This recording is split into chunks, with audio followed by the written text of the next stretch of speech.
Quand on était à Ouessant, c'était là, on est arrivé lundi, c'est ça? Je me souviens même plus là. J'ai complètement perdu la notion du temps. J'ai dû prendre la parole après Monsieur le maire de Ouessant, et là, je commençais à transpirer à l'intérieur en me disant j'espère qu'ils vont pas me refaire le coup. Merci Mathieu Galou d'avoir fait l'intermédiaire parce que je me sentais pas trop de reprendre ça, et je crois que dans une prochaine vie, moi, je vais être maire de Ouessant parce que j'adore ces discours. Ce sera dans une prochaine vie. Parce qu'en fait, évidemment, il y a la forme de ce qui est dit, mais il y a aussi le fond, et je trouve que c'est courageux et que c'est très méritoire pour un maire de dire des choses, même avec des formes particulières qui sont fortes de sens et qui sont aussi une revendication de la spécificité des îles, mais pas que de la spécificité et de l'inclusion d'une île dans un territoire beaucoup plus vaste, un territoire insulaire, mais le territoire national, la France, voilà, il y a ce qui est particulier, il y a ce qui est commun. Et c'est ce que Denis essaye de défendre. Chaque fois que je l'entends, je trouve ça vraiment très bien. Et je voulais vraiment juste lui rendre, c'est pas un hommage, mais souligner ça parce que ça me touche vraiment. Après, la Fondation de France ne peut pas avoir une vision politique, bien évidemment, mais par contre, on ne se prive pas d'avoir une vision sociétale des sujets qu'on aborde et des projets qu'on soutient. Et ce qui nous intéresse en premier lieu, justement, c'est cette vision sociétale, pour ne pas être extraterritorialisé, parce qu'on l'est déjà physiquement. Physiquement, la Fondation de France n'a rien à voir avec les îles, mais pourtant, c'est un sujet qui nous est proche au programme environnement, au moins. Et peut-être même plus largement, parce qu'il y a beaucoup de projets qui sont financés dans les îles, au bout du compte. Quand on a fait le recensement, ce qu'on n'avait jamais fait d'ailleurs, il y a plus de 150 projets, je crois, qui ont été financés sur les îles. Mais c'est cette proximité, parce qu'on aborde les choses nécessairement de manière différente. Et c'est cette différence qui nous intéresse, nous, et pendant toute cette semaine, que ce soit à Ouessant ou ici pendant 2 jours, ce qui a été beaucoup discuté, c'est des processus, c'est des dispositifs, c'est des territoires, mais c'est aussi et essentiellement la place des Iliens, en fait, qui a été questionnée, qui a été débattue, qui a été discutée. Et ça, c'est quelque chose qui résonne évidemment avec ce qu'on essaye de faire à la Fondation de France, où dans tous les projets qu'on finance, la première question qu'on pose, je l'ai dit en introduction hier, c'est la place des bénéficiaires dans les dispositifs qu'on finance. Et puis c'est cette vision aussi de projets qui sont plutôt ascendants, qui sont portés par les territoires et puis par les habitants de ces territoires. Les ateliers à Ouessant nous ont montré que c'était une vraie préoccupation, et moi je faisais partie du groupe, de l'atelier protégé, et au bout du compte ce qui s'est dit, c'est que la première chose à protéger, c'est la vie des habitants, et c'est les manières de vivre des habitants, et la question de la nature et de l'environnement, évidemment, elle a été discutée, mais au bout du compte, ce qui est ressorti, c'est quand même d'abord protéger pas nos coutumes, mais protéger nos manières de vivre et protéger le fait qu'on puisse continuer à vivre sur cette île. Et en disant ça, il y avait à la fois la fierté de vivre sur une île, mais il y avait aussi le constat que même pour ça, il reste quand même du chemin à faire. Et même si Denis a rappelé que voilà, aujourd'hui, on constate globalement que les îles commencent un petit peu à se repeupler. Déjà, effectivement, c'est pas vrai partout, mais même là où c'est vrai, cette prise en compte de l'humain, en fait, à des degrés divers, mais ça reste encore un vœu pieux, et il y a aussi du chemin à faire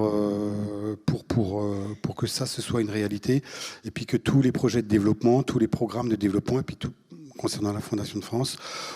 on continue à affirmer cette centralité, cette nécessité de voir nos actions ou nos financements au travers du prisme de la société et de la place des citoyens. Le manifeste a aussi repris ça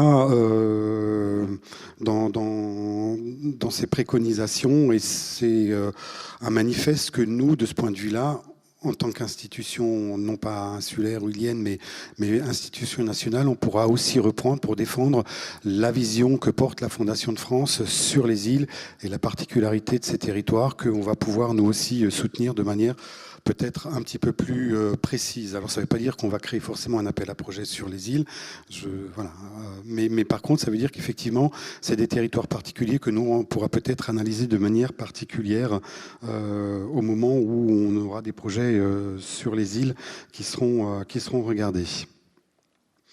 Les îles nous intéressent aussi parce que c'est des territoires finis, mais ce n'est pas des territoires limités, et que les enjeux environnementaux, dans un sens ou dans un autre, et les enjeux climatiques, ils sont exacerbés. Il y a eu une table ronde, il y a eu une communication qui s'appelait, je crois, les îles du Nord, Sentinelles du climat. C'est peut-être pas forcément le cas pour les îles du Ponant, mais ça peut être le cas dans d'autres îles, et forcément, par définition, la Fondation de France s'intéresse à toutes les îles de France, de la nation française, et pas que les îles de métropole. Et de ce point de vue-là, il y a aussi beaucoup de choses à examiner, qu'on pourra éventuellement soutenir. Et peut-être sur les îles, la dernière chose que je peux dire, mais c'est plus un sentiment personnel que la Fondation de France qui parle cette fois-ci, c'est Denis évoquait les films de l'INA qu'on a vus à Ouessant. Et moi, j'ai été frappé par ces films parce que déjà, on a beau savoir, on a beau connaître, la dureté de la vie sur les îles, elle a vraiment été dite de différentes manières dans ces films. Et moi, je suis resté quand même assez estomaqué par ce que les gens ont dit sur cette vie, et notamment le premier film dans les années 60, sur cette séparation, sur cette vie de couple qui était finalement pas du tout une vie de couple, en fait, avec des gens, les hommes qui partaient 12 mois, 15 mois, les femmes qui élevaient les enfants tout seuls.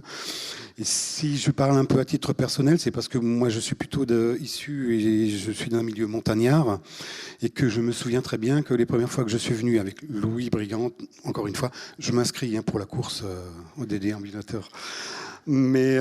voilà, la première fois que je suis venu à Ouessant avec Louis dans un cadre professionnel et pas en tant que touriste, j'ai pu discuter avec Denis, avec d'autres gens, et il y avait une forme de proximité dans ce qu'ils me disaient, de leur vie un peu isolée, de leur vie un peu difficile, parce que c'est ce que j'avais connu, moi, dans un milieu montagnard qui était coupé l'hiver par la neige. On n'est pas dans les extrêmes des milieux insulaires, mais il y a quand même une proximité que moi j'ai retrouvée. Et au début, je ne comprenais pas pourquoi je comprenais ce qu'il me disait, en fait. Et j'ai réfléchi, je me suis dit, mais en fait, ça parle aussi à mon vécu. Et ce qui m'a fait plaisir pendant cette semaine, c'est que c'est un thème qui est revenu aussi plusieurs fois dans les débats,